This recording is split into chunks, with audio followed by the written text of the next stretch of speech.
Welcome to Catalista's Here to There, coming to you from the gardens at Catalista Centrale. My name is Mina Joshua. What blocks humanity from solving our fundamental predicaments? On Here to There, we invite guests to share current approaches, impediments to resolution, and ask how to speed the ride from here to there. In part 1, here, we talked about concerns related to biodiversity and what stands in the way of potential solutions. Now for part 2, there, we'll focus on 2 questions. What needs to change systemically to preserve biodiversity? And how do we transition from here to there? We are joined once again by our guests, Dr. Francisco Dolmeyer, Dr. Rosa Vasquez-Espinosa, Ian Fingston, and Professor William Rees. And we are really happy to welcome Dr. Vandana Shiva to the conversation. Dr. William Rees is an ecologist, ecological economist, professor emeritus, and former director of the University of British Columbia's School of Community and Regional Planning in Vancouver, Canada. Welcome back to Centrale's Gardensville. Whether we are talking about biodiversity loss or plans to strengthen biodiversity, economics and politics play a big part in the story. To set the context for our 2 questions, we would like you to talk about neoliberalism, the economic system that dominates our planet.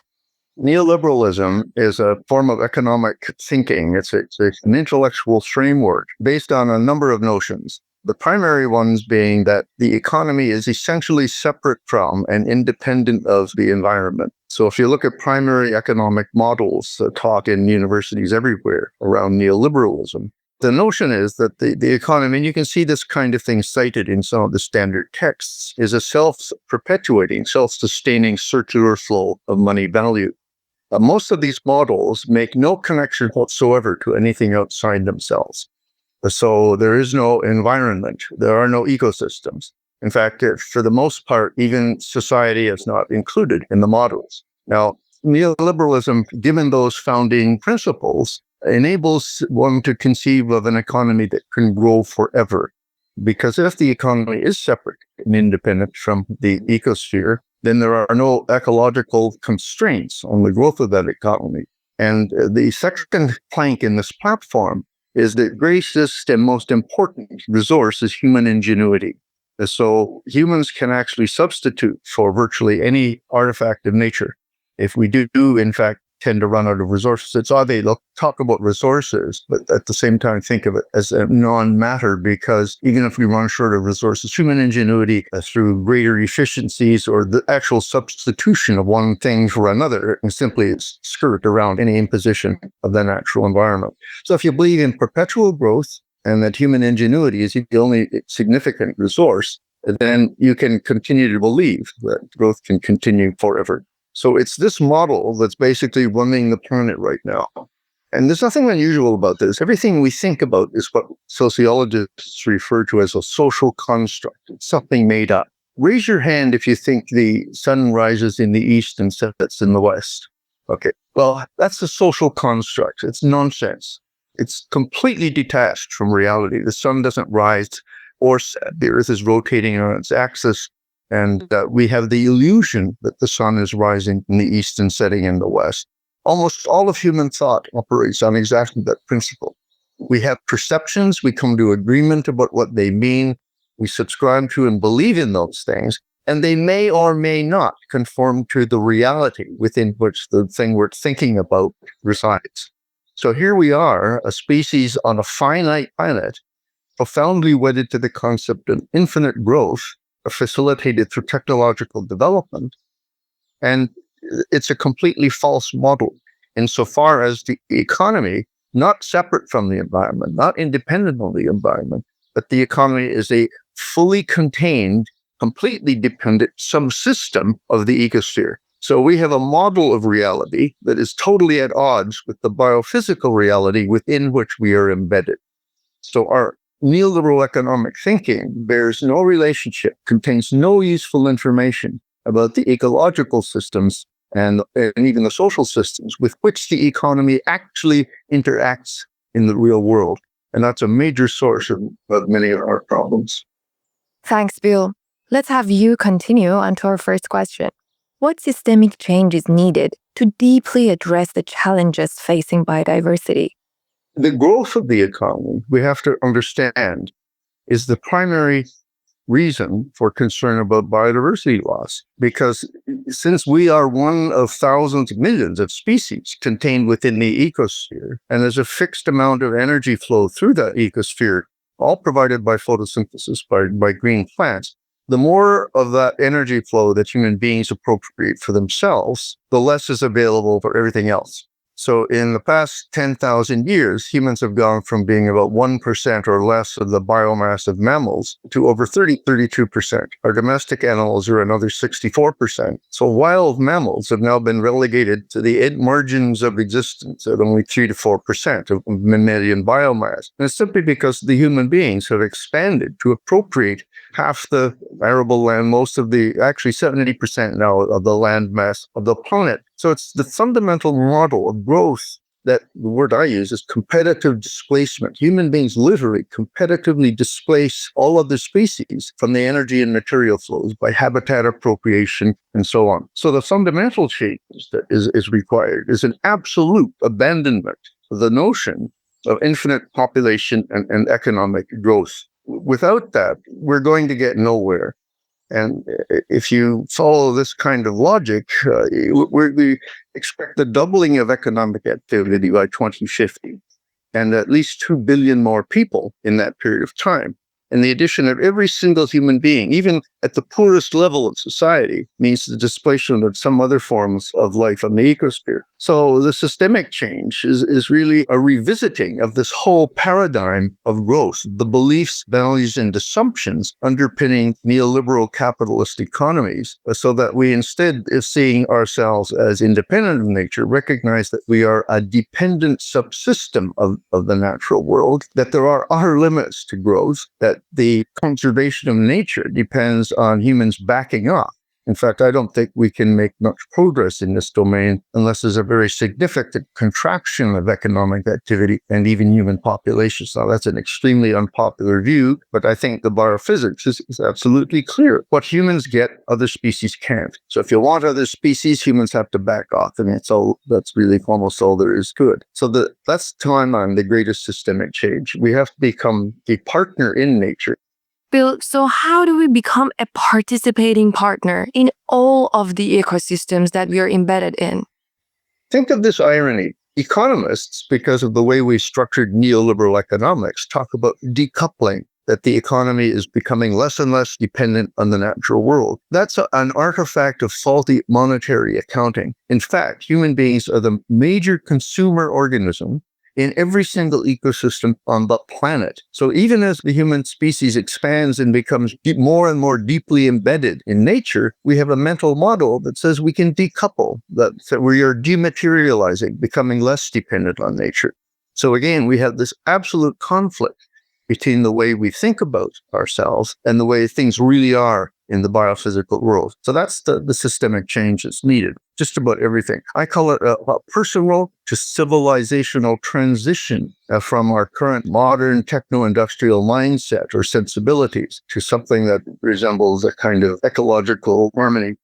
Dr. Francisco Dalmayer is the director of the Smithsonian Institute Center for Conservation and Sustainability, where he coordinates efforts to educate on conservation and formulates strategies for sustainable use of natural resources in developing countries. Francisco, what are your thoughts? What kind of systemic change is needed to really address the deterioration of biodiversity? Well, I couldn't agree more with what William was just saying. We are in a major crisis right now because the disconnect in terms of what is happening on the ground for biodiversity and this great demand for consuming all kind of stuff. Every ecosystem, as William say, in the planet is being affected because of the destruction, the changes, the human use. Almost every possible land that is useful for agriculture or some kind of use is taken already. The protected areas that we have are under siege. The market demand for products, for animal parts, for whatever, is everywhere. So we need a disruption process that will make the shift. The economic model, as was described, is not working out, and it's because it's disconnected with the reality. In developed countries, consumers are disconnected for the most part with what's happening on the ground. The Global Living Planet Index that came out recently for World Wildlife Fund before the COP meetings shows that 69% of the populations of animals and plants that have been monitored between 1970 and 2018 have declined in 69%. In Latin America, the situation is even worse. 94% of the region biodiversity populations of animals, plants in decline, all fronts. And when we go to the freshwater, it's even worse. For example, the freshwater habitat since 1970 has declined in 83%, with a range between 74 and 89, depending on the places. So freshwater impact in terms of the food production, watershed management, water production for the agriculture, all that stuff is being aggressively destroyed. So we need some kind of disruption in many different ways, disruption in a way that can generate a new way of thinking throughout society. Dr. Rosa Vasquez Espinosa is a chemical biologist, Nat Geo explorer, storyteller, and an award-winning artist. She's an advocate for biodiversity and diversity in science, technology, engineering, art, and math. Rosa, what are your thoughts on the kind of systemic change that's needed in the world of biodiversity? I think there are a group, including industry, that are trying their best to implement those quote-unquote systemic changes internally to not just offset, but actually over time reduce their offsets. But I think a still large majority have focused on the fastest and cheapest way to look good with the public, which is offset without any attempt to reduce. And I think it is a temporary solution to offset so the numbers look better, but I don't think it is a permanent solution. And I think that's something that is not communicated well to the public. Because if you ask the general public, somebody that is not into the science or conservation world, and may not even speak those languages either, the technical languages, most people will have a misconstrued idea when they hear about a company or organization being carbon zero. They do not know that a large percentage of that may come from offset and may not know if the company or organization are doing anything to reduce their own impacts. I think that's something very important that needs to be highlighted, and organizations need to be held accountable so that information is transparent. I understand from a marketing perspective why that's on their own benefits, but I think that is an easy misconstrued lie that can be built upon where we all are feeling better about each other and about ourselves, that there's a positive change happening, right? And that's in a nice possible way. I would say, besides that, to my mind, there's 4 points that come. The first one, it's implementing and expanding on the idea of rights of nature for the general public as well as within legal systems, because I think that is one of the ways. I'm not saying it would be the only way, but potentially one that is already been built upon to breach that disparity that everybody has addressed, the economical models and societies, and the nature places different things. And I think rights of nature is one of the most comprehensive initiatives I personally seen that is trying to breach that in the legal and economical pathways. To build upon that, I think that should help us revisit a lot of the rules that we have that each country has, especially those that harbor and are home to most of the biodiverse regions in the world. As an example, I'm from Peru, I'm familiarized with the Peruvian system, and I've worked all over the Peruvian Amazon. By finally getting into the legal aspect of conservation, which I've only got to get more involved in the last 2 years, I was deep into the science, and we're typically often isolated from what happens in the conservation world, which is a negative thing in my opinion. But I have seen how many of the Peruvian resolutions around biodiversity in the jungle are very outdated. For example, there are no current laws or resolutions implemented to promote and protect native stingless bees, which happen to be the largest populations of bees in the Amazon forest and a key species in reforestation and repopulation of the flora biodiversity that we have over there. And then number 3, I would say there's also another systematic change that, in my opinion, should happen is at the communication level. One, communication with the public to make all of these topics much more accessible instead of just long reports that very few people from the public audience actually access. but communication amongst organizations. So scientists, conservationists, environmental lawyers are actually very disconnected. It's very few people that make those bridges. So I think that's one of the things, at least on our end, we're trying to address from a group within National Geographic. But I think we need more of that. We need to facilitate, how do you even reach to one another? How do you even find those people? How can one, for example, in my perspective as a scientist, how can I make my data available or useful so that it can be used by environmental lawyers as a way to support different resolutions or not support a specific language? Another change that I think should also happen, that I've started slowly only in the last 5 years, seeing slight indications that it is changing, is introducing the microbial diversity as part of the biodiversity talks, because there's more studies, scientific studies that are coming out that do emphasize how important it is to integrate that microbial data into flora and fauna biodiversity, so that when we talk about protecting it, we're not only talking about solutions like planting trees and helping animals reproduce, but instead we are trying to integrate new tools based on microbial technology that would facilitate and support and strengthen all of these other initiatives, which indeed would help strengthen biodiversity. Thank you, Rosa. I particularly love what you said about encouraging communication between professionals. And speaking of that, let's turn to Ian Fingston, who's also a fan of communication between government and the public. Ian is an ecologist and botanist with the US Geological Survey. He's also an active member of Real Utopia, an organization that raises awareness and collaborates with an international network of activists committed to advocating and organizing for a participatory society. Ian, what sort of change is needed to truly address what's happening to our planet's biodiversity? We are facing an issue with how to communicate qualitative information to consumers and workers that participate in this economy. How do we build their ability to make decisions that affect them and not just leave it in the hands of professionals that are empowered to make these decisions? Obviously, what institutions we need to change, that can be determined fairly easily if we look at the problems that we have, but it's also important to decide where we're going, what we want for some future generation. We need to address the economic part of that, a new model that works for everybody. When we're talking about the future, the best we can do is provide an outline or a scaffold and not really a blueprint for how these future institutions will operate. So one effective way that I found for me to envision sort of that scaffolding of these new institutions is lay out some of the core values that we hold for our long-term survival on our planet that we already have. So what are the values that we are trying to obtain, or that we already feel that we have to obtain the institutions that we want? One of the big things I think is to getting at this idea of empowerment of the public in their economy, in their environment, is self-management, because we want proportionate say over the decisions that affect our lives. We also value diversity because we see the importance of having a range of options as well as hedging bets in case some of those decisions fail. And we value solidarity because we empathize with those that are struggling, exploited, and oppressed. And we value equity because we want to be treated fairly in our communities. And we value internationalism because we want a mutually beneficial relationship with all our nations. And we value sustainability, of course, because we want to provide resources for the survival of our future generations. What do we need to change? What institutions? We should reject the institution of capitalism. There's no reason for people or corporations to own land, resources, or means of production if we are committed to these core values.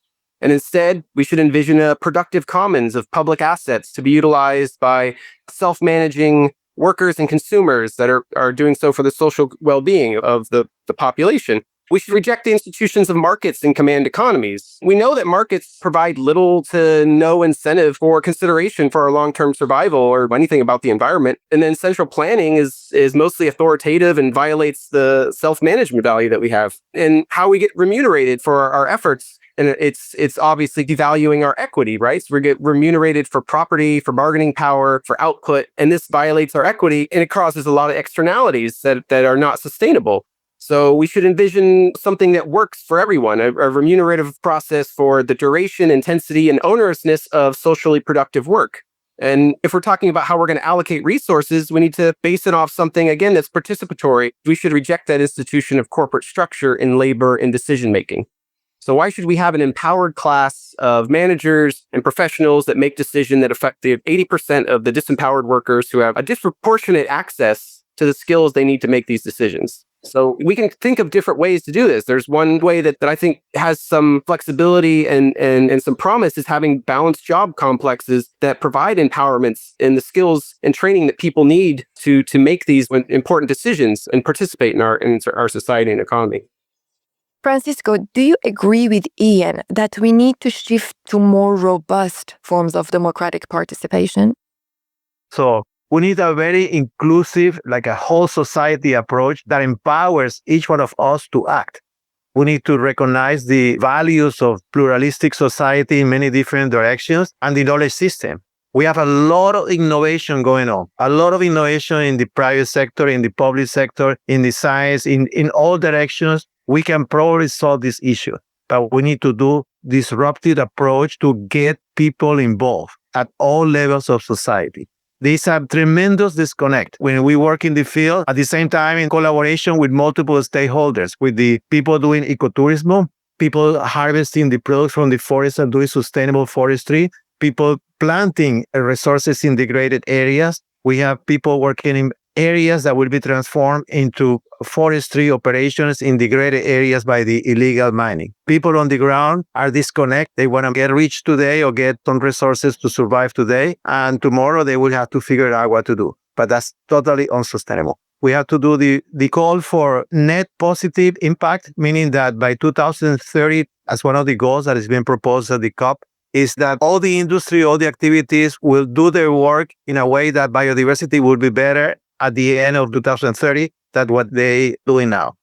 At the same time, if we associate that to the goal of 2050 to carbon neutral, we may be able to hold this massive loss. We don't have a lot of time.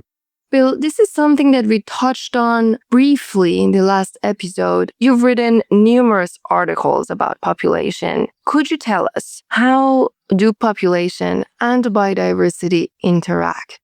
Let's get really clear about something here. This population question isn't just an option. 80% of the world's people now live in countries that could not sustain themselves. In other words, they are grossly overpopulated because of globalization. Globalization enables trade flows so that people in a particular country, every country in Europe, for example, is dependent on food from somewhere else to some degree. And we can only achieve that because we've globalized productivity. But globalization enables people in one place, particularly wealthy people who have command of the market, it's a global market, to appropriate the productive resources of other countries quite legally through trade. But in the process, they're drawing down the natural capital assets, the populations of animals, the forests, the soils of countries elsewhere. One of the reasons that agriculture is so important in Brazil, the growth of, for example, soybeans, is to supply soy meal to China. China claims to be the world's biggest producer of pork, but they don't produce pork in China. What they do is grow pigs, but it's based on meal imported from Brazil and the United States and other places. So that's part of the Chinese eco footprint. The Amazon rainforest is being cleared to supply resources to places like China, where, by the way, as incomes increase, it's increasing the consumption of meat and so on and so forth. So we have a situation in which we've created a world because of the, as I say, the fundamental beliefs, values, and assumptions of neoliberalism that is totally incompatible with conservation. Human beings, on the whole, even in Western, highly educated, wealthy countries, are ecologically ignorant. We do not teach fundamental ecological principles to our young people today.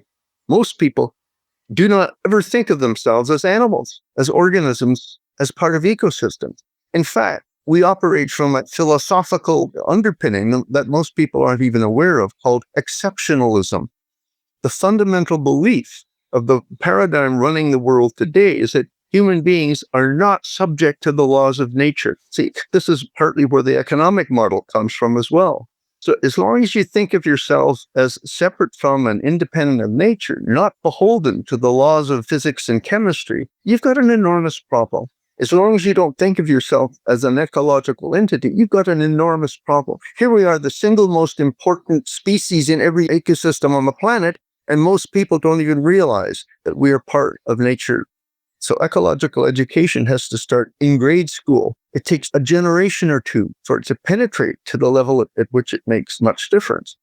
If you talk about offsets, numerous studies have shown that many cases of carbon offsets simply don't work, right? They do not work. They're a means by which companies can continue to do exactly what they've always been doing, but they can do it with a clear conscience because they think they've offset the impacts that they're having. It doesn't work.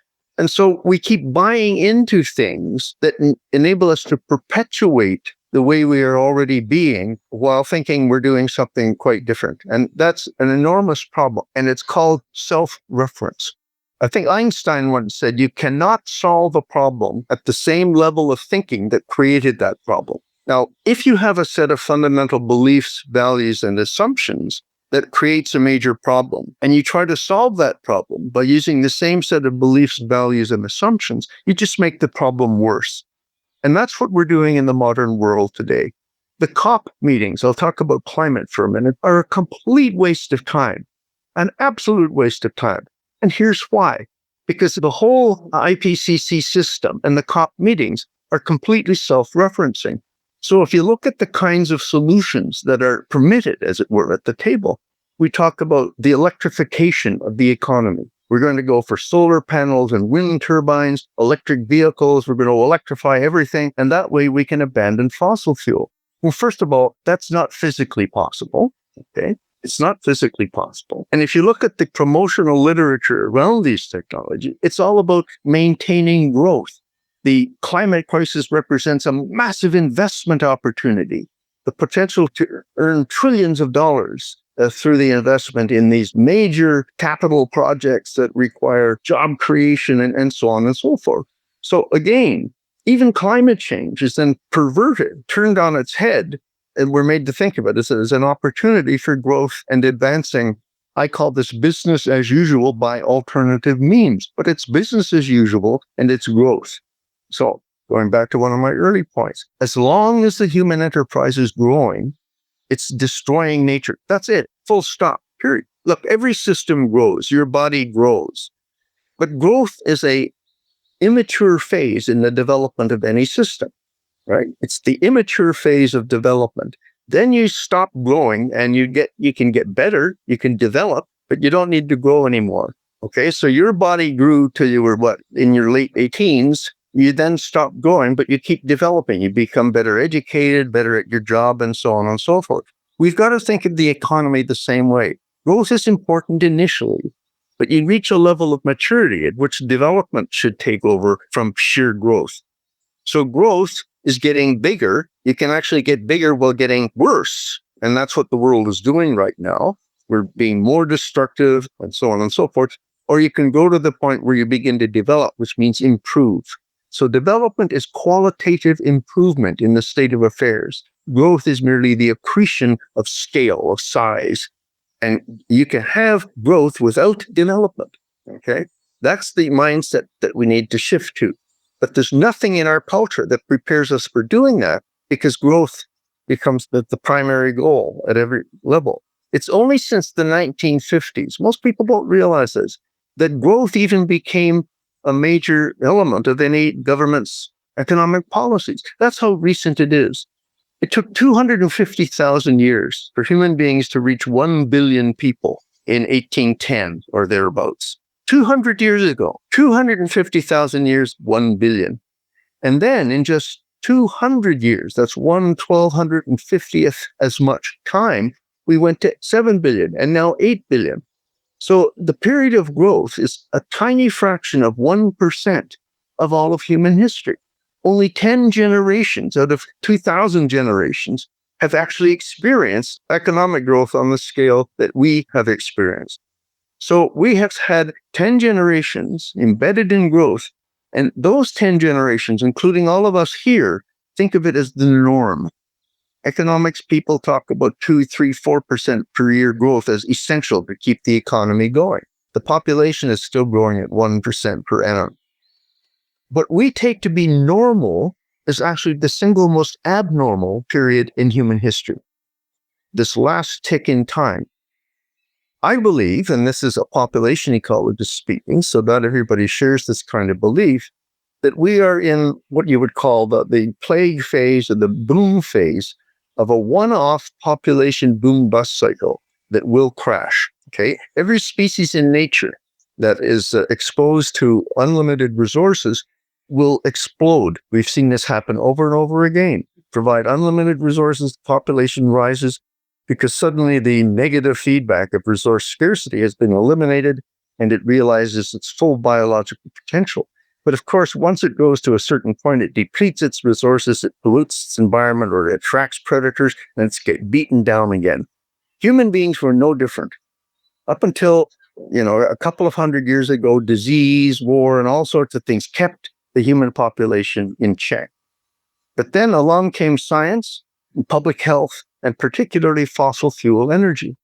Fossil fuel energy became the means by which we acquire all the other resources, the food and minerals and so on, to expand the human enterprise. We relieved ourselves of the negative feedback that was suppressing us, and we realized for 200 years our full potential for exponential population growth. Well, now we're rushing up against the limits again. So we're getting resource scarcity. We're seeing a rise in the number of people who are ill-fed. We're seeing an increase in climate change. We're destroying our very habitat. So the negative feedback is starting to return to affect human beings, and we will be knocked back. I have no question in my mind that the natural system will implode around us and take us down if we don't shift our way of thinking so that we can change our own way. When you talk about microbial environment, most people think, if I say germs, what do most people think? Disease, right? We've been taught to think ill of the natural world and of the microbial natural world. And yet most of the biomass on the planet is microbial. There are more microbial cells in each of our bodies than there are human cells. And yet we think of bacteria and fungi as evil. Okay? So again, it's part of this whole mindset, the set of beliefs, values, and assumptions driving our culture is completely antithetical to, opposite to what goes on in the real world. So when you talk of a systemic change, this is the level of systemic change we're talking about. It requires almost a total rethink of the way we have structured our culture, of the education system upon which that culture is based, and which, by the way, keeps producing that culture. Because keep in mind, most of our universities aren't leaderships in intellectual development. They're reinforcing and reproducing the existing culture. That's what they do. And by the way, if they don't do that, they don't get funded. And the same thing is happening, I think, in the conservation community. Many conservation organizations, including those in biodiversity, including those in climate change, are now beholden to the corporate sectors for their funding. Okay, they've come together in some way. They think they're cooperating to improve the corporate entity, but their being is captured by the corporate sector, so that many of them are afraid to take the necessary steps, afraid to say the things that need to be said for fear of compromising the relationships with the corporate sector that sustains them. And so we see over and over again in political science, we call this agency capture, where the agency that is being regulated becomes captured by those that it is supposed to be regulating. We're seeing the same thing among conservation organizations. The conservation organization becomes captured by the corporate sponsors to which it has become beholden because of the economic necessity it has of raising funds. Conservation is an expensive enterprise. You got to fly to conferences in Montreal, for example, on jet planes exuding fossil fuel. We just don't see the ironies in our own system. So I am very pessimistic about the opportunities and chances for the kind of systemic change that I think are necessary. There's a dozen other points I've not noted down here, but we've really got a big problem on our hands. Now we are happy to introduce a special guest to our discussion, Dr. Vandana Shiva. Vandana Shiva is a world-renowned environmental leader, activist, and scholar who has dedicated her life to defending the sovereignty of biological and indigenous knowledge. Before Dr. Shiva joins the conversation, I'd like to introduce a member of Catalista Centrale's horticultural staff, Pilar. Pilar has been a reader of Dr. Shiva's work for many years and will be co-hosting Dr. Shiva's interview. Thanks, Mina, and thank you for joining us, Dr. Shiva. In your book, Reclaiming the Commons, and I love that book, you write about holistic change, and what's needed to really address our assault on biodiversity. You talk about the need to shift from a corporate-dominated model of reductionism, greed, and privatization to what you call Earth community. Earth community is based on ecological knowledge and an understanding of the relationship between species. It's an approach that looks to recover our biodiversity in partnership with local communities that hold deep knowledge of biodiversity. Would you talk with us about this shift? Well, let me begin by talking about the change that's needed. The first change that's needed is really to transcend the colonial viewpoint that defined biodiversity as useless if it wasn't to be exploited.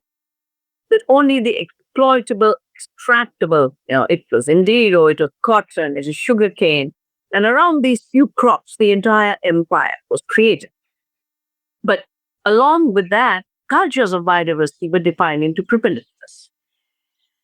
And that, I think, is the beginning of the loss of diversity, but the shift we need is to recognize that cultures that live in biodiversity, through a biodiversity of the mind, are the ones who have protected biodiversity even today. 80% of the biodiversity in the world today is in the 20% land where indigenous people relate to biodiversity as life. The second shift we need is a shift from what I have called the monoculture of the mind. I wrote a book on this long ago. But the monoculture of the mind is really a blindness that is not able to see the richness of biodiversity. It can stand in front of a rich rainforest and call the diversity weeds. It can stand in front of a biodiverse farm, like our kind of farming in Nabdania, which means 9 seeds. And they can only see corn because that's the only commodity they can treat it. So the monoculture of the mind creates a blindness to diversity and therefore gives license for its destruction. The hardships we need is to not celebrate as technological progress instruments that destroy biodiversity. Rachel Carson so beautifully talked about it as the Neanderthal mindset of being at war with nature. Pesticides that destroy insects, and we've lost 80% of the insect diversity. Synthetic fertilizers that destroy the soil and the climate. But in terms of the living soil, when we train farmers in organic farming, we just take an earthworm and sprinkle some nitrogen fertilizer, urea on it. It starts to die. Of course, we don't let it die. Fungi in the soil, good bacteria in the soil. The soil is a living food web of biodiversity. And synthetic fertilizers destroy that. Herbicides, glyphosate, the biggest selling chemical in the world, Roundup, designed for only one thing, to kill everything green. I mean, that's its definition. And when we were negotiating the Biodiversity Convention, the Monsanto representatives and the US representatives would just change seats, to like a musical jet. And they talked about the power to kill everything green. And they talked about Roundup-resistant GMOs that prevent the weeds from stealing the sunshine. This was UN talk. And of course, I had to get up and say, but the sun is so generous. It can shine on all light. And all light, receiving the blessings of the sun, is not theft. It is what life is all about. So we celebrated all of this, pesticides, insecticides, herbicides, synthetic fertilizers, as huge progress, and then spun a whole narrative around it that we feed the world. I'm not supposed to be looking at agriculture. My thesis was quantum theory. I did a PhD on hidden variables and non-locality. But it's the violence related to industrial farming that we witnessed in 1984 in Punjab, as well as in Bhopal, where the pesticide plant. That's what made me start looking at this. And that's what then led me to everything I know about biodiversity. And even today, the dominant myth that without chemicals, we cannot grow food. But more and more studies are now recognizing that more biodiversity has been lost because of agricultural systems dependent on agrochemicals, which are actually proper chemicals. We need a shift there. And finally, what we need a shift to is to recognize that every life form, and biodiversity is living organisms in richness of diversity, every life form is sentient. Every life form is self-organized. Every life form has intrinsic worth. And this is what has guided my work. But a seed is not an invention. of a corporation. A seed is the continuity of life. Diversity of seed is the diversity of expression of a life form. And I think we are at a cusp where the old reductionist mechanistic paradigm that has basically led us to the catastrophe we are facing, the collapse we are facing, and there's a new awakening. That indigenous people had knowledge, so there's a new awakening to traditional knowledge, but there's a new emergence in science of living systems. So we need to shift from the mechanistic worldview to the science of living systems and the amazing processes, symbiosis, metabolisms that are at work all the time. And then biodiversity itself becomes the teacher for us on how to live on this earth. Thank you, Vandana and Pilar. We'll give Bill the final word before moving on to our second question. We know what needs to be done. We know the what question, but nobody knows how. How do you do that? How do you create an economy in, say, many African countries, which eliminates the need for bushmeat so that people don't have to strip the countryside of the remaining bonobos or chimpanzees or monkeys or whatever it is that is being sold in local markets? How do you do that? How do you convince every major school of commerce in North America, as far as I'm aware, still teaches that it's the primary obligation of the chief executive officers and managers of companies to maximize the profits to the shareholders. It's an obligation that is even enshrined in law in some places. So that deviating from that is a penalty. You get thrown out of the corporate boardroom if you don't conform to that. You are not going to, as a corporate magnate, undertake operations that compromise the future of your company. So Francisco may be right. There's interest in some kind of a co-op. Can we do this better? But they're not going to do anything that would really significantly affect the profitability or the growth prospects of the corporation. Certainly none that I've ever been involved in are interested in doing that.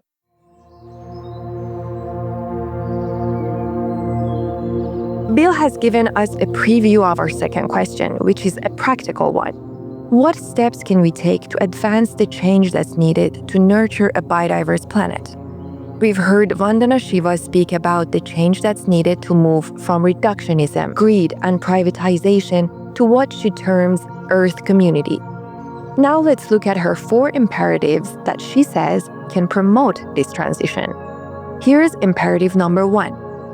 If humans are to protect other species from extinction and consequently avoid human extinction, the first imperative is to transition beyond corporate anthropocentrism, which sees humans as masters and owners of other species and corporations as masters and owners of the intellectual and biological commons. Vandana, how are we going to pull this off? The first step is really absolutely not recognizing life as a machine, life as an invention. And that is the basis of intellectual property rights on life. Intellectual property is property in the products of the mind. Now, a plant does not pop out of Monsanto's mind. A seed does not pop out of Monsanto's mind. Monsanto is not a real person. It doesn't even have a mind. It's a fiction. And the fiction gets swallowed by a buyer today. So we definitely need to say no to patent for life. And I am so glad that I adopted that as my philosophy, absolutely non-negotiable. But then I worked with my government and with our parliament, and we managed to create laws when we were being forced by the WTO to change our patent law. But we stuck our ground and said, okay, we'll change the patent laws on true inventions. But things that are not inventions, we will not accept. And we added Article 3J in our patent law, that plants, animals, and seeds are not human inventions. A foundational principle of living in the world as a family. And since plants, animals, and seeds are not inventions, you cannot patent them, because you can only patent an invention. That's why Monsanto has not managed to patent seeds in India. They keep trying to challenge the law, 3J. I think the last time I was in the court defending the integrity of seeds from their attempt to dismantle it must have been just before COVID. So that's the first thing. We need to recognize that we are Earth family. Therefore, other beings are our relatives. They are not our invention. They are not our property. The second element of this is we have to see life as woven through biodiversity. And just like this piece of cloth that is my sari, if I cut through it, if I cut through that fabric, it is a torn fabric. But the web of life is woven with subtle relationships and flows between diversity. And therefore, just like we cannot divide up water, and we have resisted the privatization of water, we cannot divide up biodiversity. Biodiversity is a common. And so we must recognize biodiversity as a commons and defend it. And then in over a century, biodiversity was forgotten. In the century of oil, which became the century of chemicals and plastics later, the century of oil made us forget the power of biodiversity because it tried to do everything that plants can do through oil and its derivatives. So we can fertilize the soil brilliantly through hundreds of ways of renewing and regenerating soil fertility. But oil led to the synthetic fertilizers, which kill soil fertility and destroys biodiversity because synthetic fertilizers need monoculture. They cannot apply a synthetic fertilizer to a diverse field because plants start to compete each other. Only in the ecological field can they cooperate. And so you have to have a monoculture. You have to have the destruction of biodiversity. And since we've forgotten the functions of biodiversity, we need to reclaim those functions. We need to start realizing that I can wear clothing that comes from natural fiber from a plant. I can start making baskets or bamboos and sticking around in my office. I can start using biodiversity for every product. Then we start using neem, which we do. I fought the case of the patenting of neem for 11 years because WR Grace, a big chemical company, and the US government had patented neem. They didn't enter this use. So my mother used it, my grandmother used it. For centuries, we have used the neem as a director indica. 11 years it took me to fight against this biopiracy. So we need to not just stop the illusion that humans are the inventors of life. We need to reclaim the commons.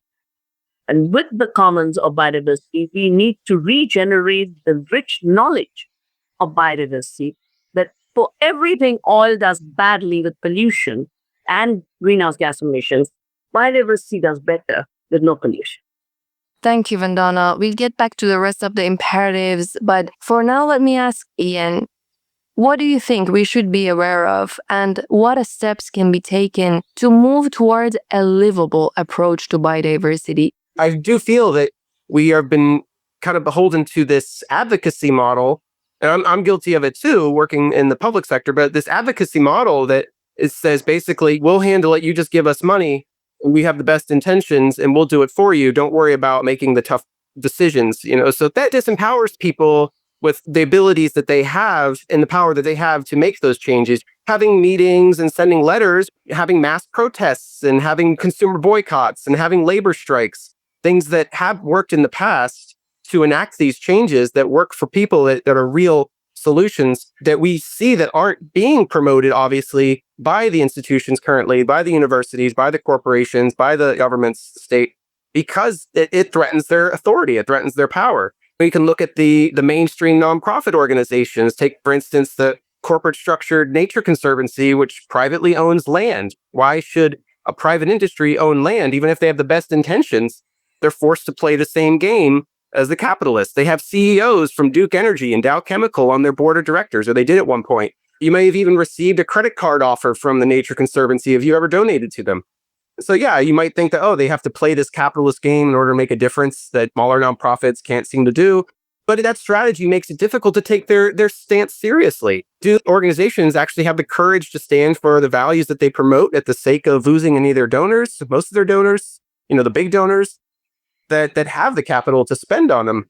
And do we want to keep promoting this advocacy model where that success is determined by the size of a donor base? I mean, that's the private sector. And then the public sector where I work, you have departments of agriculture, of energy, of the interior that are likewise promoting some sense of sustainability in their core priorities. And while they're making strides to decrease that dependence on fossil fuels, it's unfortunate that these organizations, they're still subsidizing and leasing land to greenhouse gas emitting industries, right? And so that decision is out of the hands of the general public that's affected by them. And that's typically the case. Those most affected by these policies have the least say. So the Department of Interior's own words, that fossil fuel extraction on public lands accounts for nearly a quarter of all U.S. greenhouse gas emissions. Mm-hmm. As we said before, you are a member of Real Utopia. How does Real Utopia get people involved with issues in real ways? I think it takes a bit of strategy, and there's typically 4 steps that our group works when we're talking about how to be effective and successful in strategy. I call it 4 C's. They're consciousness raising, commitment building, contestation, and construction. So first you bring awareness in the community about vision and strategy, and then you recruit those in the community to help us achieve the common goals. So it's kind of like building your organization and educating and training and understanding what the situation is. You build enough base and you build that block large enough, then you organize the community members that are committed to this strategy. Once you have that block and that base that are committed and can perform the tactics that we feel that we want to perform to win, we contest those current policies in the order of things. And then that is how we can then move on to winning and constructing those new institutions with the collective vision that we've assumed. But it's not easy, I don't think. This task at hand, there's a big uphill climb. There will be people who want to maintain the status quo, even if it's harmful to their own interests. They have more resources than us. The institutions favor their positions, but we're witnessing that very real threat to our survival, and it'll likely worsen if we stay the current course. But it's becoming harder and harder to ignore that as each new tipping point that we reach towards ecological collapse. It's in our face right now, and it will be continually even more so. But ultimately, the Earth's going to survive even after this 6th mass extinction event. But they'll just do so without us unless we care enough to change it and change our ways. And Francisco, what about you? Do you see evidence of progress in the work that you do? Because I work in the front line, every day we see the challenges right there. We have a political system and we have to get through those political systems to achieve change. On the positive note, there are a lot of efforts for restoration of ecosystems. A lot of this stuff is going on in Latin America, where we work, in Central Africa. Some of that's happening too. There is a great interest for the government, the private sector, in how to restore ecosystem, because they are seeing a lot of the impact that's happening for the areas where they are working, for the water that they are receiving or not receiving. So basic survival of their businesses too. So it's encouraging because it's a lot of restoration ecology going on and systems that we never thought before that could happen, like the paper industry is aggressively pursuing reforestation, connectivity of landscape with natural areas, forest production areas in some areas of Brazil. There are some models that are going to go big time landscape. In Peru, there are some in the region of Madre de Dios, that is the department that is the most biological rich environment on Earth. They have a different model of sustainable development, sustainable working in a way that is going to slow down at least the illegal mining, destructive completely. So hopefully that will work. So you can see a lot of little small examples in some areas in the Andes, in Peru and Ecuador. The communities are organizing to protect water, how they manage water, how they capture water, how they can manage the system in a way that they never did before in order to protect water for their livelihood. So there are multiple little things happening and in all areas, so that at least the areas where we work. Those are wonderful examples, Dr. Dahlmeyer. Now, let's discuss Dr. Shiva's second imperative for change. This one describes a transition away from a mechanistic reductionist approach to life that treats nature as dead and uncreative. This point of view is at the root of crises like species extinction, biopiracy, and patents on life. Dr. Shiva, what can be done to speed up this transition? Reclaiming the commons means an action to share and save. And that's my simple example of what we've done in Naparium. When I said I will not accept the illusion that was being manufactured, that seed is being invented by the chemical companies and is now their intellectual property, which would forbid farmers from saving in share and seed. I said, but saving in share and seed is the only way seed gets saved for the future and shared among community. So we said, we're going to save and share seeds. It doesn't matter who creates what laws. We will save and share seed. And we started to create community seed banks. That is an action of reclaiming the common. And we have created more than 150 in India. But around the world, through the work of Nathania, seed saving has spread everywhere. Every day I get 1 or 2 letters. Some remote group today think it was from Argentina, sometimes it's from Chile, sometimes it's from Brazil, sometimes from Africa, saying we started to save seeds yesterday from Ethiopia. And all they want is solidarity because they're already doing that work. So saving seeds. Second, reclaiming the knowledge.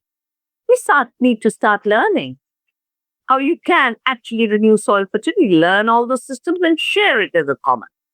Learn how to make your own pest control agents. Learn about the biodiversity of insects that are the best metrics for pest controls. When there's enough diversity,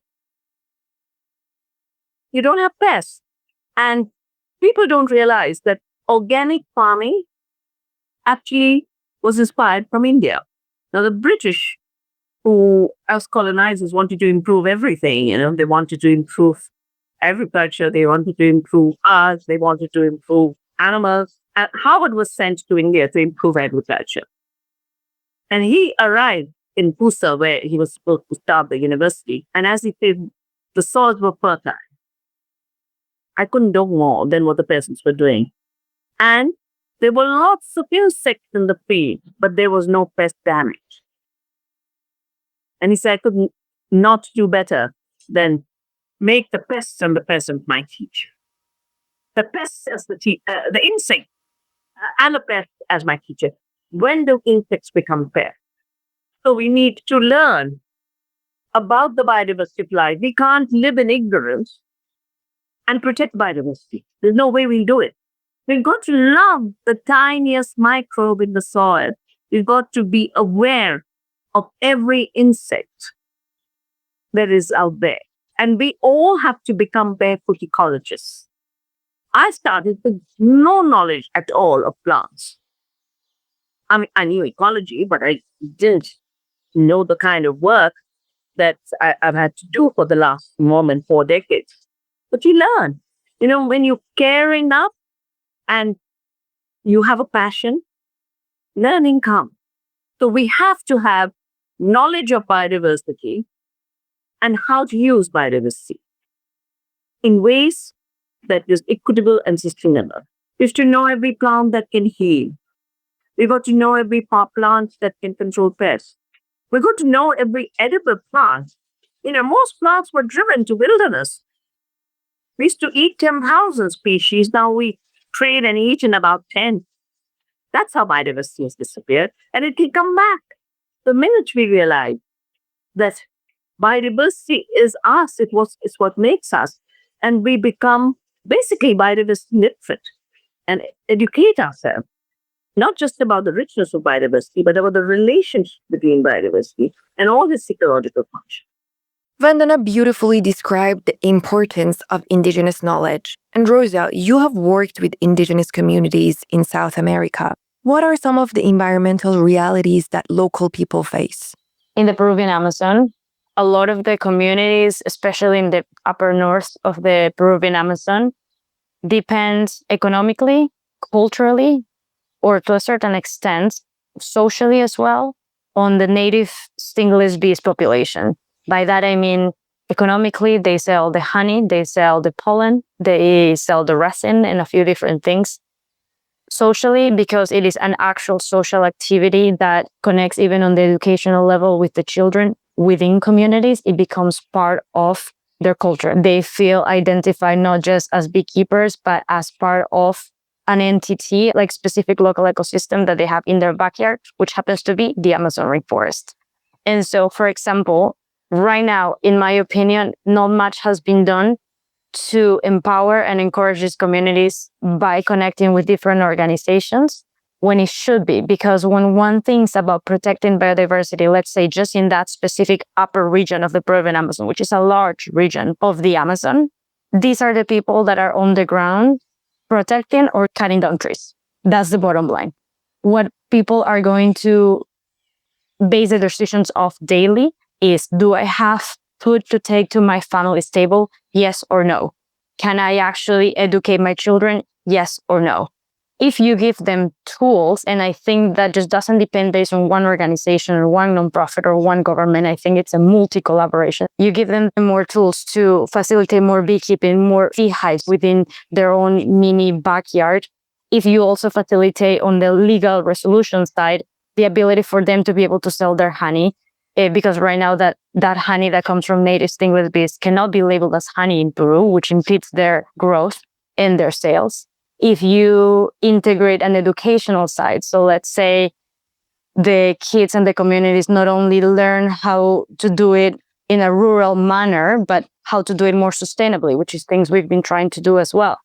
So I think by attempting all of those communications, we could look at individual places and find ways to work with the economy, societal, cultural, and science to implement those changes, train the people that are actually going to be doing, provide continuous support, and actually see results that are maintained and not just happen for 1 year, which unfortunately, I feel like some initiatives so far, they do something for a year and they're like, cool, and then they run with that data and don't continue it, and that's something to address.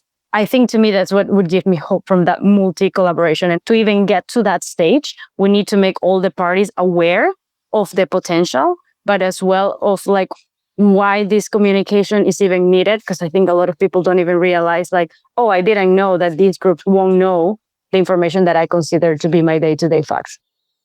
Vandana, your third imperative describes shifting the paradigm of corporate ownership to ownership within the commons for the common good. How can we promote such a shift? What can we do? As far as biodiversity is concerned, ownership is not the basic reality. It's being envisioned, and it started with the WTO. In the US, it started a little earlier with some court decisions like ex parte Hibbert. But the patenting of life, which is ownership, is really new. And the corporation would love to own everything. In fact, at this meeting of 1987, which was discussing these issues of biotechnology and patenting, the industry said three things, which is what led me to save seeds and made it my imperative. First, they said we weren't making enough money, and therefore they must own the seed and get money out of patenting and royalty collection from the farmer. The second thing they said was, we've got to have, there will be 4 companies controlling all food and health. And it is true, there were 4 companies controlling 60% of all the commercial seed of the world. And the third thing they said is, it's not enough to control the farmers of the rich countries, because most farmers are in the South. So we need an international law on intellectual property, which then became the Trade-Related Intellectual Property Rights Agreement of the GATT, which became the WTO. And their intention was to make it illegal for any farmer to save seed and have seed, and that all seeds of the world would be genetically modified. And I sometimes laughingly to explain to people what ownership of seed means, because the entry point is the GMO. I said, for the corporations, GMO means God moved over, because God as the creator is viewed in most states as the creator of creation, including all life. And when corporations start to say, we are the inventor, we are the creator, they're starting to play God. And I don't know if you remember, it isn't just plants. There was a genetic engineering of a sheep called Tracy. No, a sheep called Tracy had been engineered to have a human gene in it for growth. And that the milk from the sheep would be a pharmaceutical with human growth factors. And this was what this company called Roslin was dreaming of. But then they had to multiply the sheep, so they created Dolly as a way of cloning and multiplying. There were 272 offspring, but most of them were deformed. One didn't have eyes, one didn't have ears, one didn't have a leg. Only one came out as a sheep, and she got the name Dolly. And crazily, it was named after Dolly Parton, the singer. But if your mind goes back to the Newsweek of that time, the Economist of that time, the Time magazine of that time, they all had a picture of a sheep and Ian Wilmot, the scientist, opposite each other. And the cover said, the creator and the created.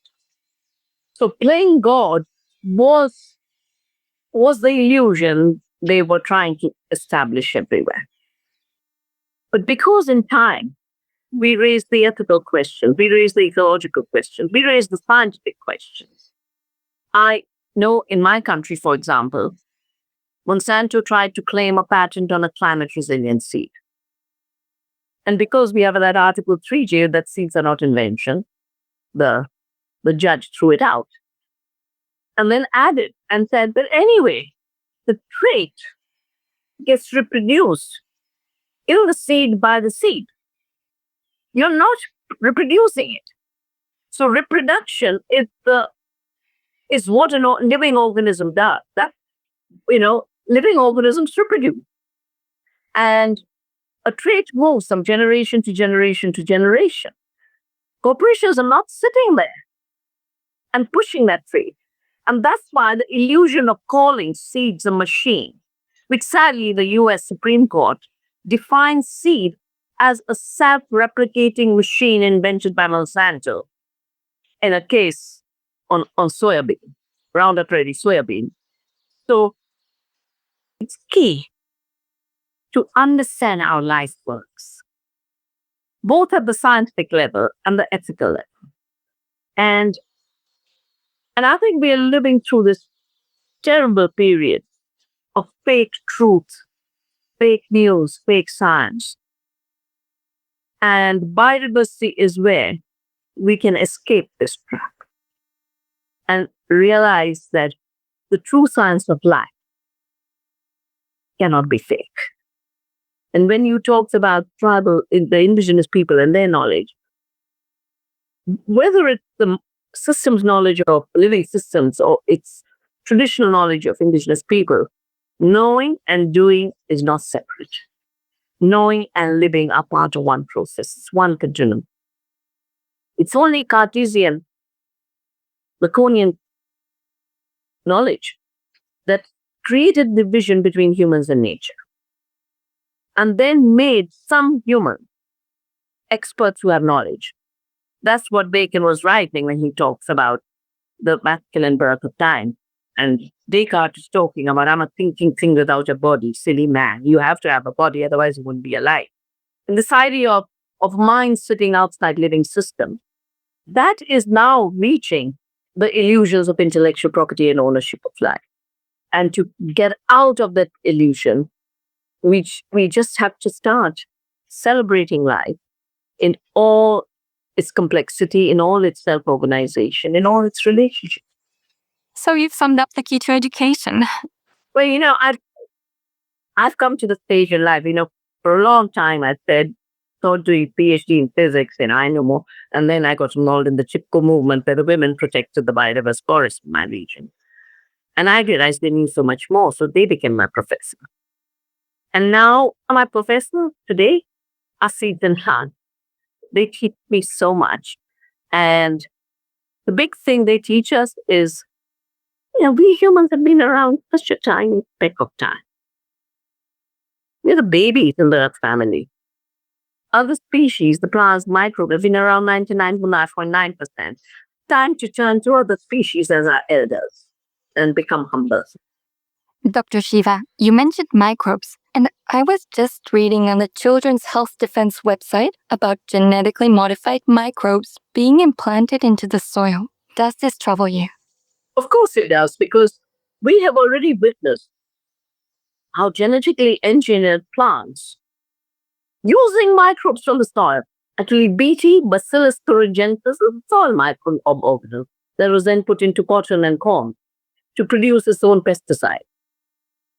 The Roundup resistant crops have a microbe from soil, so they have been using microbes to modify plants. But we have witnessed how instead of controlling pests, the Bt cotton created super pests. Instead of controlling weeds, the Roundup Ready crops created super weeds. So we have super pests and we have super weeds. And we've lost biodiversity. And everything is toxic. People are getting cancer. These are the cases being fought in America. And Bobby Kennedy was the senior counsel for the first big victory against Monsanto on the Roundup case. The soil is a web of microbes, of fungi, of bacteria, and they're all organizing themselves. They know, they're intelligent, they know what to do. You want to genetically engineer one microbe, you're going to disrupt that web of life. And the reason we created biosafety as a discipline, and I'm very, I feel very grateful that because I was the only one talking GMOs at the UN Biodiversity Summit, and then the UN said, okay, I managed to get a clause by talking to governments, Article 19.3, you must assess what a genetically modified organism does to the organism, to other organisms it's related to, and to public health. So we defined a field of biosafety, we turned it into law, and this then became the basis of having to assess. The US was the only country that did not adopt it. And senior President Bush walked out and said, I will not accept it. And then he told his vice president, Dan Quayle, who went to a kindergarten class and could not spell potato, but he managed to spell substantial equivalence, which says, pretend that a genetically engineered organism is like a non-genetically engineered organism.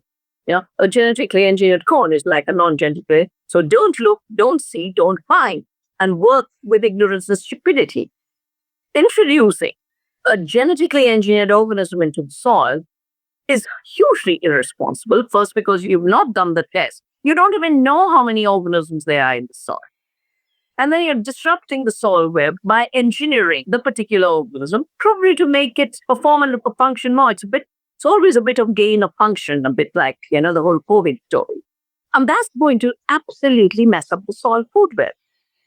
What should we be doing about this? I think what we should be doing is basically remind the world that biosafety is an obligation, and governments that fail to regulate these new attempts at genetic engineering, including gene editing, that those governments have failed the earth and they failed their people.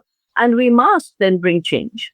Because the assumption that a bad government that's in the pocket of a corporation should stay forever, no, that's the wrong democracy means we should have the power to change it.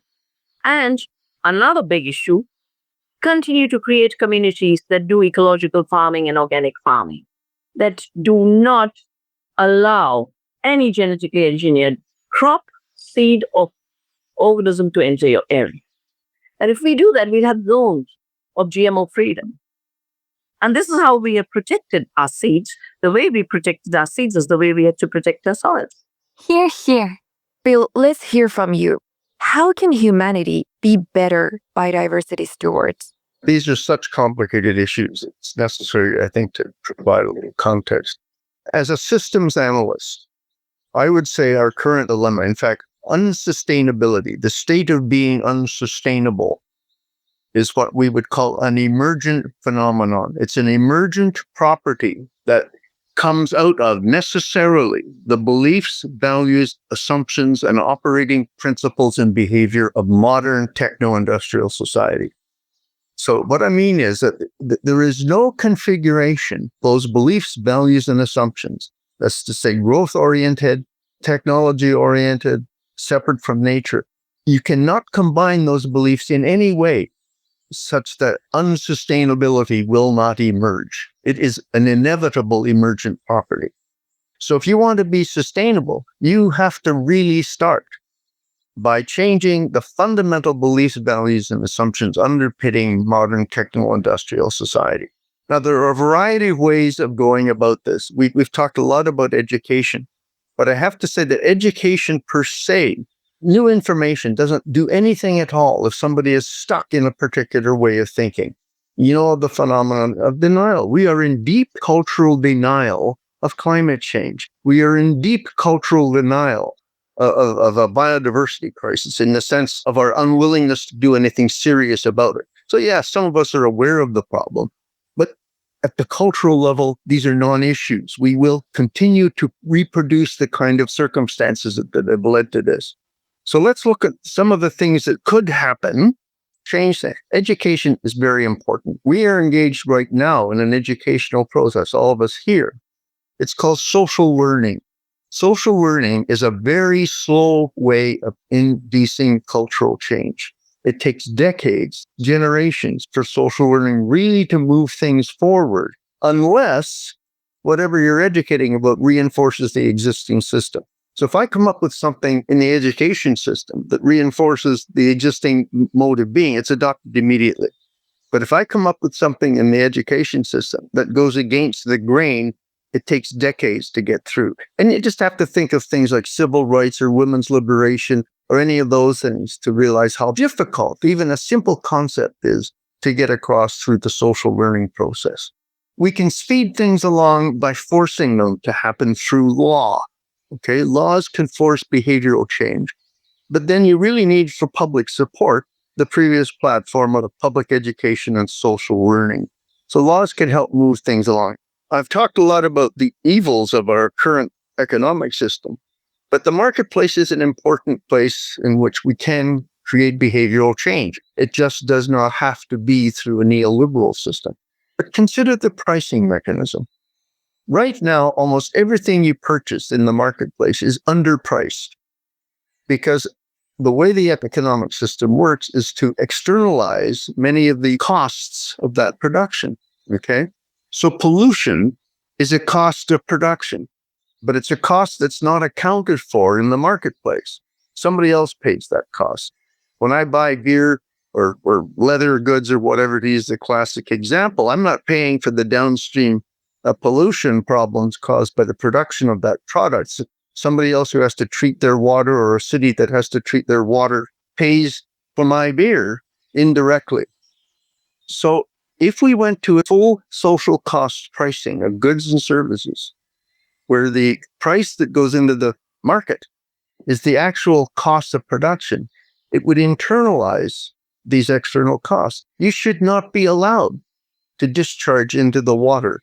And if we made that a law, then the costs of production would be imposed on the producer. He would have to install the necessary equipment such that discharges from my leather factory or my beer factory or whatever it might be are pure enough to drink. But those are costs that would then be built into the price of the goods I'm servicing, I'm producing for the economy. So that's called full cost pricing, where the producer is forced to pay the full cost. Another way to do that would be to make producers responsible to the downstream management of their product. What if every product sold came with a commitment, a necessary legal commitment for the producer of that product to husband that good through the entire process? So if I buy a car, yeah, I get to use the car, but at the end of its life, it goes back to the producer. There's now an incentive to make that car last a whole lot longer, to make it a hell of a lot better, and so on and so forth. So there's ways of changing the way the market operates so that the obligations and costs are imposed on those who actually incur those obligations and costs. So economics is a tool that's available here. But let me say this, and this is really, I think, very important. Full cost pricing would mean you couldn't afford a car. You couldn't afford a cell phone or a television set. Much of what we currently think of as commonly necessary goods and services would suddenly become priced out of the market because we've externalized the real costs of producing them. Okay. Now you've changed the economy completely. And maybe that's a really good thing because we'd find substitutes for these toys that we now play with. My point is to get a full cost pricing system in place, even to internalize some very obvious costs, you would meet enormous public opposition because we haven't been educated to understand why this is necessary. Isn't it wonderful that I can buy my cell phone as a more powerful computer than the entire computing system at the University of Toronto when I was there in the 1960s, for God's sake? And yet I can put this in my pocket and there's billions of them on the planet. Well, that's incredible. Yeah, but this is produced with slave labor using materials that are mined, destroying the ecosphere. So if this thing were actually priced at its full value, I couldn't afford to use the phone. And we would have to think of really rejigging the way our society operates. So we've gone through education, the imposition of law, which has to be combined with public support, We've talked about the use of the marketplace. These things can be done, you see. It's just that we won't do them because of the consequences to our existing way of life. Finally, and this is what I'm increasingly coming to believe has to happen. If you look through history, major social change occurs through insurrection, where people in their millions march in the streets demanding that kind of change. Okay? I'm sorry, but that's the way it operates. And as long as people are brainwashed into thinking that the existing system is going to be good for them, we're not going to see that kind of operation in the street. But I think Francisco made a very important point earlier. The pressures will come. We will be forced into the streets because the system will not move until it's fairly evident that the catastrophes that are coming down the pipe are going to affect ordinary people so much, and they're going to start to understand that that's going to happen, that they will march in the street to force a real political change to occur. And I think that's where it's going to come. You can see that right now. I mean, people supporting that one poor woman who was murdered in Iran. Right now, there's insurrection all over the world in support of that single little event. Well, when more and more people are affected directly by climate change or biodiversity loss or plastic pollution, there's 100 symptoms of ecological overshoot, then we'll see revolution. My problem is it may be too late to implement orderly change if we have a complete disruption of our social infrastructure. So see the conundrum we are in? We have a social infrastructure, an economic infrastructure, a political infrastructure upon which we all depend, yet it's destroying us. So to destroy that infrastructure means we can't move forward into the new world. So even through insurrection or public protest or whatever you want to call it, it becomes an exceedingly difficult challenge.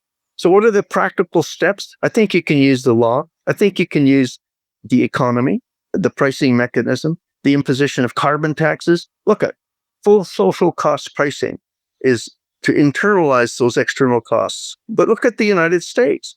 You've got a hell of a problem getting a single problem internalized, and that's carbon pricing. Anybody who tries to really impose an adequate carbon tax is thrown out of office, or there's a public uproar because gasoline prices go too high or whatever. And that's just a single, simple example of a perfectly good mechanism that every economist, by the way, should be promoting.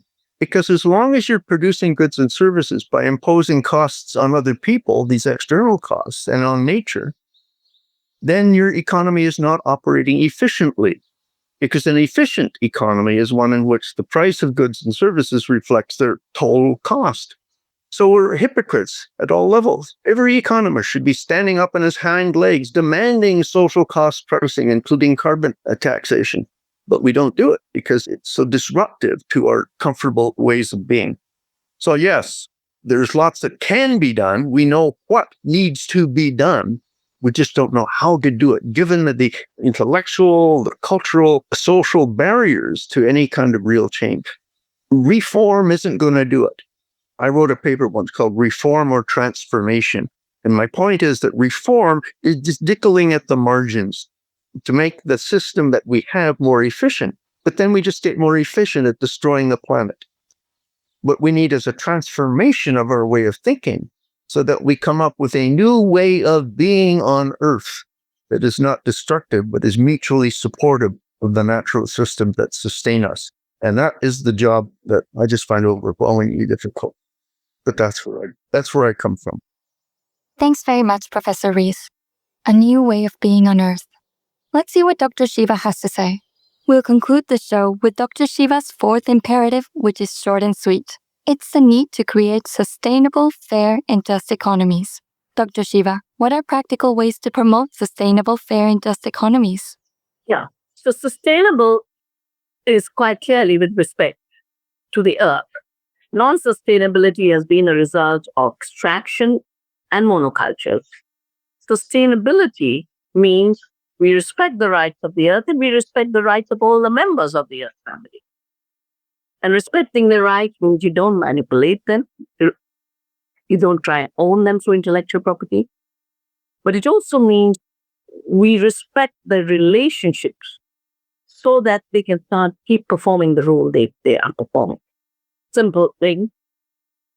Organisms in the soil, the more they are, the more food you give them as organic food, the more soil organisms there are, the more soil organisms there are, the more nutrients they produce, the more the plants have nourishment.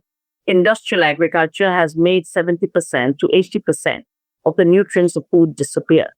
The nutrients come from soil, not from a nitrogen fertilizer. They come from the microbes, the bacteria, who in many cases are the only place where some of these nutrients can be produced.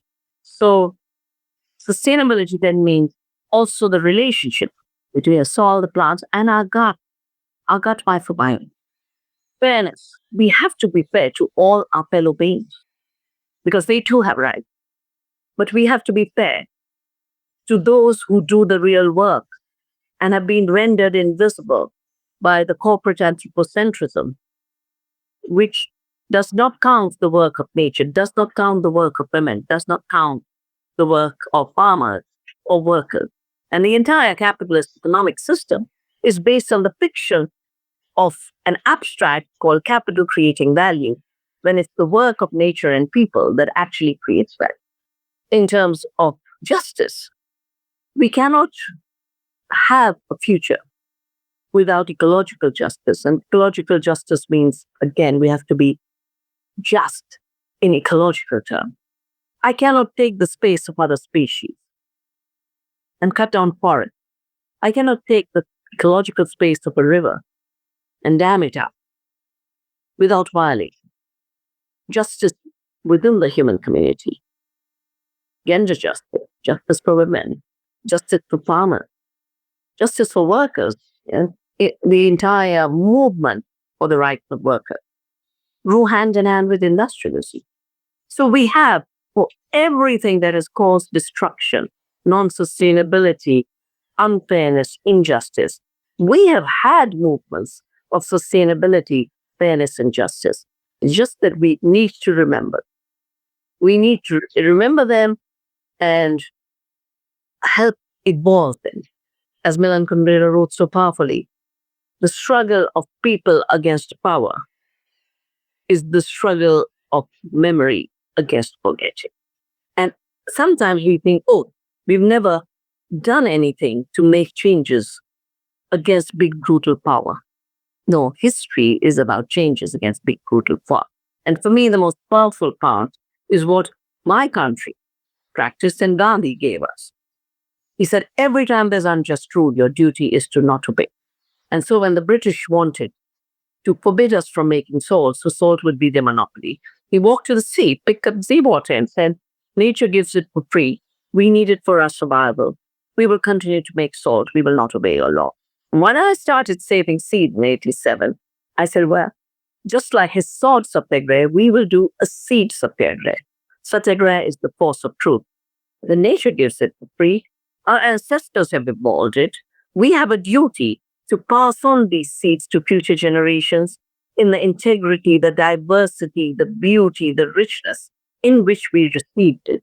And therefore, we will not obey any law that tries to prevent us from saving and sharing seed. This is seed freedom. Thank you very much, Dr. Shiva. You just read my mind. You mentioned that corporations and governments walk in lockstep. They hold power and they set the agenda. Here to there isn't about rainbows and false hope, but we do want to explore solutions and practical steps. How do you guide people who want to take functional steps to protect their environment? Yeah, I mean, we are always made to feel insignificant because they're small, in the face of big government, big corporations. We are told you're just an individual who doesn't matter. And for everyone who feels that way, remember two things. First, that you have the power of being part of the web of life and part of the earth family. And that power is in you. Because the earth is in you. Nature is you. You are part of nature. We are not separate from nature. So every time this isolation makes you feel you can't do anything, just remember, I don't have to do too much. I just have to stop doing the harm and work with the earth and do the little things that I can do to regenerate the soil, save the seed, protect the biodiversity. And for the seed, one of the most powerful poems that was sent to me when I started to save seeds was from a Palestinian poet. And just a few sentences. You can drop bombs in our villages. You can destroy all our literature, all our past. You can kill every tree, so no bird, no insect has a place to hide. You can do that and more, but I do not fear your tyranny, because I have one seed that I will save and plant again. In the seed, in the smallness of the seed, is a potential of another future. So beautiful. Thank you. And thank you, Pilar. Thanks for having me on the show, Mina. And thank you very much, Dr. Shiva. I'm so happy to have met you. Thank you for joining us for Here to There. And thanks to our guests, Francisco Dalmayer, Rosa Espinosa, Ian Fingston, William Rees, and Vandana Shiva. And thanks to Pilar Pilbag and Melila Boardi. We really appreciate everyone who subscribes to Catalista on Patreon, where contributors can access merch and bonus programs, including an interview with Constanza Prieto Figelist on the rights of nature. You can find the current schedule of Catalista podcasts and sign up for our weekly email at catalista.net. If you enjoyed this episode of Here to There, please comment, like, and add us on your favorite podcast platform. Here to There was edited by Olivia Townsend and Claudio De Benedictis. Sound design and mixing is by Claudio De Benedictis. The music for Here to There is by Daniel Land. Our executive producers are Chiki Munch and Beanie Bunny Munch, with assistance from Ed Goldberg, Easton Kant, and Gerald Gerbil. This is Mina Joshua signing off from the gardens at Catalista Centrale. See you next time.